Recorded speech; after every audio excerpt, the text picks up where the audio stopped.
The moment Mira stepped into her parents' living room and saw her father's solemn expression, she knew something was wrong. He cleared his throat, eyes flickering to the unfamiliar older man seated beside him. "Mira, this is Mr. Sharma. His son is interested in you. We've been discussing marriage." The words hung in the air like the scent of burning incense, heavy, unrelenting. Mira blinked, stunned. "Marriage? But Her mother interrupted gently. "He comes from a good family, a doctor, respectable." Mira's fingers tightened around the hem of her cardigan. "I'm only 25. I just started my teaching job. Why are we rushing into this?" Her father didn't flinch. "Your sister married at 22, and you know how society talks. It's time."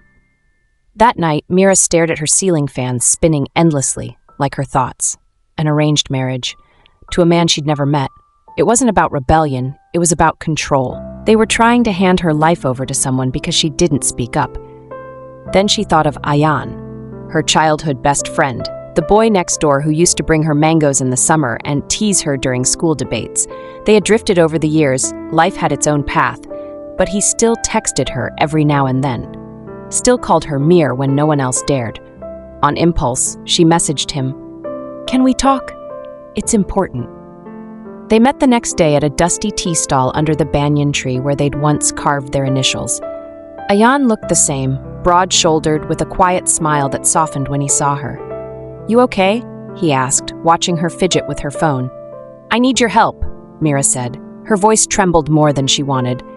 "My parents are forcing an arranged marriage. I don't want it." He raised an eyebrow. "Okay, and what do you want from me?" "I need a way out, a plan, a shield." She hesitated, then met his eyes. "Will you marry me?" Silence. The chai vendor poured tea in the background, the clink of glass echoing Mira's pounding heart. Ayan stared at her like she was speaking another language. "Mir, that's not something you just ask someone." "I know. I wouldn't, unless I really had no one else I trusted." She inhaled. "It would be fake. On paper. We tell them we're married. We get a simple registration.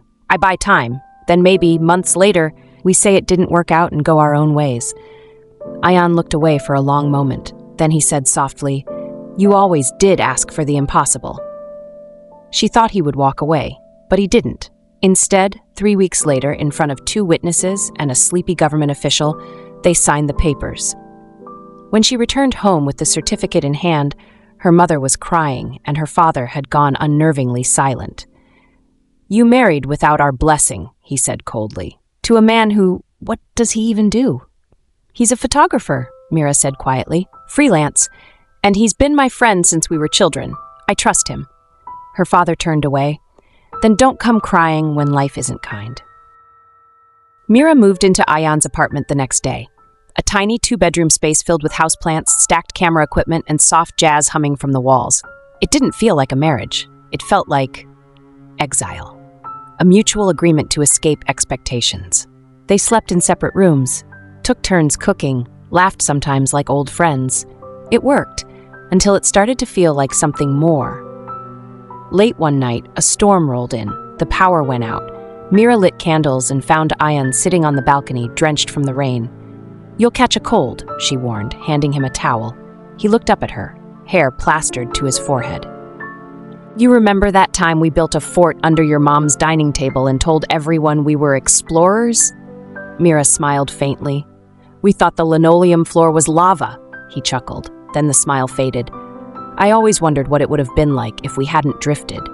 Mira's heart thudded. The flickering candlelight danced in his eyes. She could have said something then. Anything. Instead, she stood and walked away. But things changed after that night. He started leaving notes in her lunchbox, small doodles of her with a cape, saving herself from an arranged marriage monster. She found herself lingering in the kitchen just to hear him laugh at dumb sitcoms. They were pretending, but the pretense was starting to feel like home, until her ex-fiancé, the one she was supposed to marry, came knocking, and he wasn't happy. The knock on the door was hard, urgent. Mira opened it cautiously, only to be face to face with Vikram Sharma, the man her parents had chosen for her. He looked exactly how she remembered him from that awkward dinner. Crisp shirt, expensive shoes, and eyes that assessed before they saw. "I need to speak to you," Vikram said, stepping inside without invitation. Mira closed the door behind him, her chest tightening. Ayan was out photographing a wedding. She was alone. You shouldn't be here, she said. You humiliated my family, Vikram said sharply. Do you even understand what you did to your parents? To mine? Walking out, marrying some photographer. Mira folded her arms. You make it sound like I committed a crime, Vikram scoffed. You had a chance to marry someone with status. You threw it away for some low-income escape route. Don't, Mira said coldly. You don't know Ayan, and this isn't your business. But his words crawled under her skin. When Ayan came home later that evening, Mira was quiet, her dinner half-eaten. He noticed. What happened? She looked up at him. Do you ever feel like I dragged you into something that cost you more than you realized? Ayan blinked. Is this about today? Did someone say something? No, just a feeling, she lied. Ayan leaned back in his chair. Look, you're not a burden. I agreed to this because I care about you. Always have. Mira studied him. Even if it meant people thinking you were my failed marriage experiment? He smiled. If I had to be part of any experiment, I'd still choose this one. Her heart thudded. 2 days later, Mira's mother called. It had been weeks since they last spoke. Her voice was tired. Your father isn't eating well. He barely leaves his room. He feels like he lost his daughter. Mira held the phone tightly. He pushed me out. I didn't want to leave like that. You could visit, her mother said. Just once. Maybe bring your husband. Husband. The words still didn't feel real. She told Ayan, expecting him to hesitate, but he agreed. If we're doing this, might as well go all in, he said, grinning nervously. They arrived at her parents' home a week later. Mira's father barely looked at Ayan, but her mother fussed over them with awkward kindness. Dinner was tense. Forks clinked, words were few. But then, over dessert, Ayan did something Mira didn't expect. He told them the story of their first meeting, how Mira had defended him in 2nd grade when an older kid shoved him during recess. She was always like that, he said warmly, small but terrifying when she stood up for someone. Her father looked up at her for the first time in months. I remember that, he murmured. The moment was brief, but something cracked open, a breath of peace in a battlefield. The next morning, as they prepared to leave, Mira's father stepped onto the porch beside her. I still don't agree with what you did, he said, but I see now, maybe you chose right. Mira swallowed a sudden lump in her throat. In the car, she sat in silence. Ayan reached over and took her hand. She didn't pull away. That night, they watched a movie together on the couch, something light, something safe. Halfway through, Mira leaned against his shoulder. You know, she said quietly, I used to wonder what kind of guy I'd marry. I had this mental checklist, tall, confident, ambitious, a good dancer. Ayan laughed. Well, I'm half of that. You're not ambitious, he smirked. I once spent a week chasing a picture of a squirrel mid-jump. That's ambition. She chuckled. Then her voice dropped. You ever wonder how things might have gone if we'd dated when we were younger? Ayan paused. All the time. She turned to him. Why didn't we? He met her gaze. Bad timing. Fear. I didn't want to lose the only girl who made me feel like I mattered. Her breath caught, and for the first time since this whole thing began, she leaned in and kissed him. It was gentle, quiet, but it shattered every illusion that what they had was pretend. The next morning, she woke up early, nerves tangled in her chest. It wasn't just a fake marriage anymore, and that terrified her. Because now she had something to lose. For days after the kiss, Mira floated in a strange, surreal space, where everything looked the same, but felt different. She and Ayan didn't talk about it. They cooked, laughed, even argued over whose turn it was to clean the bathroom. But under the normalcy, something had shifted. One night, while folding laundry in the living room, she finally spoke. So, we kissed. Ayan didn't look up. We did. And we haven't talked about it. He placed a shirt on the pile. What do you want to say about it? Mira hesitated. Was it a mistake? This time, he did look up. His voice was careful, but his eyes burned. Was it, Mira? Her chest tightened. I don't know. He gave a bitter laugh and stood, walking to the window. You always do this. You open the door a little, then slam it shut before anything can come through. She stood, hurt. That's not fair. No, he turned. You asked me to marry you. I said yes. You kissed me. I kissed you back. But every time I get close to thinking this might be real, you look like you're running again." "I never asked you to fall for me," she said, her voice shaking. "No," he said, "but you let me." The silence that followed was unbearable. Ayan grabbed his jacket. "I need some air." The door slammed behind him. He didn't return that night, or the next. Mira tried calling voicemail. She messaged, no reply. Panic bloomed, bitter and unrelenting. By the third day, she was on the verge of breaking down when she heard the front door open. She ran to the hallway, heart hammering, only to stop short. Ayan walked in, face tired, eyes hollow. "Where were you?" she asked, her voice hoarse. "I stayed with my cousin," he said. "I needed space." She swallowed. "You could have told me." "I didn't know what to say. I didn't trust myself to say the right thing." Mira stepped closer. "I'm sorry." He looked at her for a long moment. "For what?" "For pretending I didn't care," she whispered, "for being scared." Something in him softened, but he didn't smile. "I don't blame you for being scared," he said quietly, "but I can't keep being your halfway house. Either this means something or it doesn't." Mira looked down. "It does." He nodded slowly.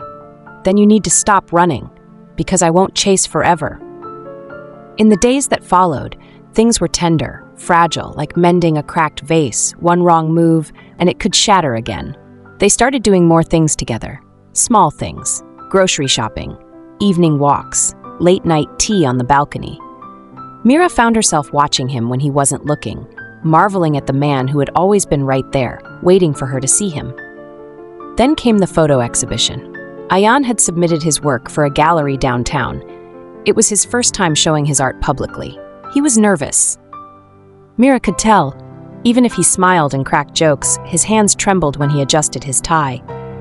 That night, she stood beside him as guests admired his photos, portraits of strangers, of everyday moments, of forgotten places. One photo caught her eye. It was her, sitting by the window in soft light, lost in thought. She turned to him, stunned. "You put me in here?" Ayan nodded. "I didn't label it, but I needed you in the collection. You're the reason I even submitted it." Mira blinked hard. "You never told me.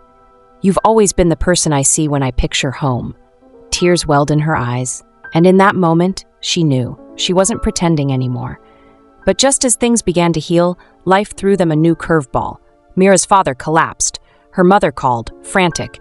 "He's in the hospital, a mild stroke. He's stable, but you should come." Mira dropped everything and rushed there. Ayan came too. When they arrived, her father was asleep. Tubes and machines surrounded him, beeping steadily. Her mother sat beside the bed, tear-streaked. Mira touched her father's hand. "I'm here, Papa." Later that evening, while her father rested, Mira stepped outside for air. Ayan followed. She turned to him. "I thought I had more time to fix things with him." "You still do," Ayan said softly. "This isn't the end." She looked at him, eyes wide with something raw. "I don't want to waste any more time." He reached out, brushing her hair from her face. "Then don't." Mira opened her mouth to say something when her phone rang. It was the hospital. Something had changed. Mira rushed down the hallway. Ayan just steps behind her. Nurses moved quickly, and her mother stood outside the ICU crying into her dupatta. "What happened?" Mira asked, breathless.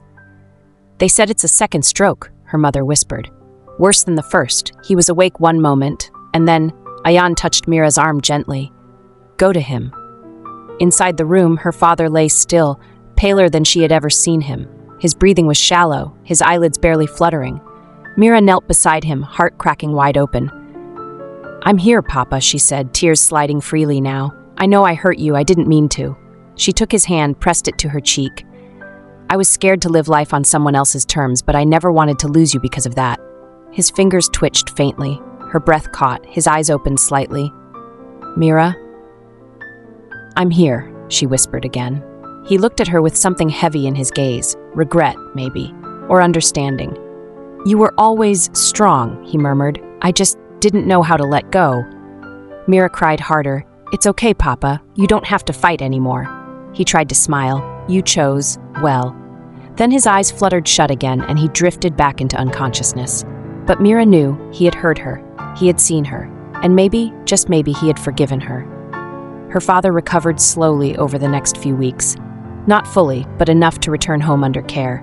Mira spent every day helping, cooking, reading to him, sitting in silence. And Ayan stayed by her side every single day. Until one afternoon, while Mira was folding towels and humming under her breath, her mother pulled her aside. "You know," she said, "your father never told me what he said to you in the hospital that day." Mira looked down. "He said I was strong." Her mother nodded. "You are." Then she added softly, "And you've always been in love with that boy, since you were 9. Mira's face flushed. Her mother smiled. "You just needed the rest of the world to catch up." 1 month later, the fake marriage was nearing the end of its legal agreement. 6 months, as they'd originally planned. The document lay on the table, annulment papers. All she had to do was sign. But Mira couldn't move. Ayan stood across the kitchen. "You want to end this?" She looked at him. "Do you?" He gave a lopsided smile. "I'm not the one holding the pen." Mira bit her lip. "We said 6 months, that it was just to buy time. Plans change." She stepped closer. "I was trying not to fall for you. I failed." He grinned. "You really suck at pretending." Then she threw the pen aside and kissed him, longer, deeper than before. The kind of kiss that wasn't about escaping anything. It was about choosing someone. They held a small ceremony a few weeks later, not because they needed to, but because they wanted to. No guests list politics, no expectations, just close friends. Her recovering father, a mother who cried through the entire thing, and Ayan, standing in a navy blue kurta, smiling like he was seeing his childhood dream come true. This time, when they exchanged vows, it wasn't to avoid a marriage, it was to be in one. A year later, they turned their second bedroom into a tiny home studio. Mira wrote children's books. Ayan photographed the illustrations. They made exactly enough money to get by and exactly enough happiness to not care. And every now and then, Mira would find an old picture. 2 kids building a cardboard spaceship, scribbling M+A in chalk on a brick wall, or racing bicycles down the street. She would laugh and shake her head. "You knew all along, didn't you?" she'd ask. And Ayan would smile. "Of course I did. I was just waiting for you to catch up."